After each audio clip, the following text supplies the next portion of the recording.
সকালের ডায়েটে ডিম একটি চমৎকার খাবার। পুষ্টিগুণে ভরপুর এই খাবার স্বাস্থ্যের জন্য খুবই উপকারী। এটি প্রোটিন, ভিটামিন ও স্বাস্থ্যকর চর্বি সমৃদ্ধ। সাধারণত ব্রেকফাস্টে ডিম সেদ্ধ, হাফ বয়েল, অমলেট বা ডিমের পোচ করে খাওয়া হয়ে থাকে। যেভাবেই খাওয়া হোক না কেন, ডিম শরীরে সব রকমভাবেই কাজে লাগে। একটি সুষম ডায়েট তালিকা মেনে চলতে গেলে ডিমকে বাদ দেওয়া যাবে না। ডিম তো স্বাস্থ্যকর, তবে প্রশ্ন হলো ডিমের কোন অংশটি বেশি স্বাস্থ্যকর, সাদা নাকি হলুদ? চলুন তাহলে তা জেনে নেওয়া যাক। প্রথমেই আসা যাক ক্যালোরির দিকে। ডিমের সাদা অংশ ও কুসুমের মধ্যে ক্যালোরির বেশ তারতম্য রয়েছে। একটি গোটা ডিমের কুসুমে প্রায় 55 ক্যালোরি থাকে, যেখানে সাদা অংশে থাকে 17 ক্যালোরি। কুসুম, ডিমের কুসুমের মধ্যে স্যাচুরেটেড ফ্যাট ও ডায়েটারি কোলেস্টেরল থাকার কারণে অনেকেই এড়িয়ে যান।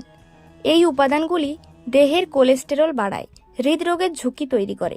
তবে ডিমের কুসুমের মধ্যে রয়েছে বেশি পুষ্টি, এই কথাটি অস্বীকার করা যাবে না। এর মধ্যে রয়েছে vitamin B6, B12, A, D, E ও K। এছাড়াও রয়েছে ক্যালসিয়াম, ম্যাগনেসিয়াম, আয়রন, সেলেনিয়াম ইত্যাদি খনিজ। ডিমের সাদা অংশ। ডিমের সাদা অংশ মূলত অ্যালবুমিন।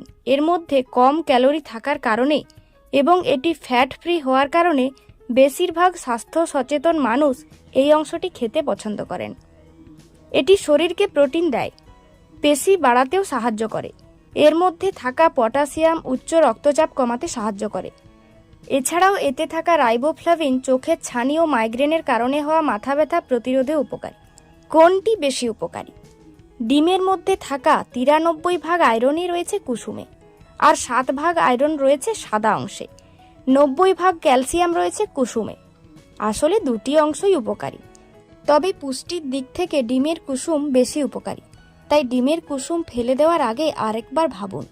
সব ধরনের পুষ্টি পেতে চাইলে সম্পূর্ণ ডিমটিই খেতে হবে। মনে রাখবেন, সকলের জন্য সব খাবার নয়। ঠিক তেমনই ডিমের কুসুম এবং সাদা অংশও সকলের খাওয়া উচিত নয়। বাচ্চাদের যখন প্রথম ডিম খাওয়ানো হয়, তখন কুসুম খাওয়ানোই বুদ্ধিমানের কাজ, কারণ ডিমের কুসুম সহজপাচ্য খাবার। ডিমের সাদা অংশ একেবারে অল্প বয়সী বাচ্চার পেটে সহ্য নাও হতে পারে, এতে পেটের সমস্যা হতে পারে। অনেকের ডিমের সাদা অংশের প্রোটিন সহ্য হয় না, তারা ডিমের এই অংশ এড়িয়ে চলুন। যারা কোলেস্টেরলের ঝুঁকিতে রয়েছেন, তারা চিকিৎসকের পরামর্শ নিয়ে তারপর খাবেন। তবে ডিম সবসময় ভালোভাবে সিদ্ধ করে খাবেন। অর্ধসেদ্ধ ডিম খেলে ব্যাকটেরিয়া সংক্রমণ হয়ে ডায়রিয়া হতে পারে। মাঝে মধ্যে অমলেট বা পোচ করে খেতে পারেন। সবশেষে গুরুত্বপূর্ণ কথা হলো, যে কোনো সুস্থ মানুষ দিনে একটি গোটা ডিম খেতে পারেন। যদি কোনো ক্রনিক ডিজিজে কেউ ভোগেন, সেক্ষেত্রে একের বেশি খাওয়া যেতে পারে। তাই পরিমিতভাবে খাবেন, এতে শরীরে উপকারও পাবেন এবং শরীরও চাঙ্গা থাকবে।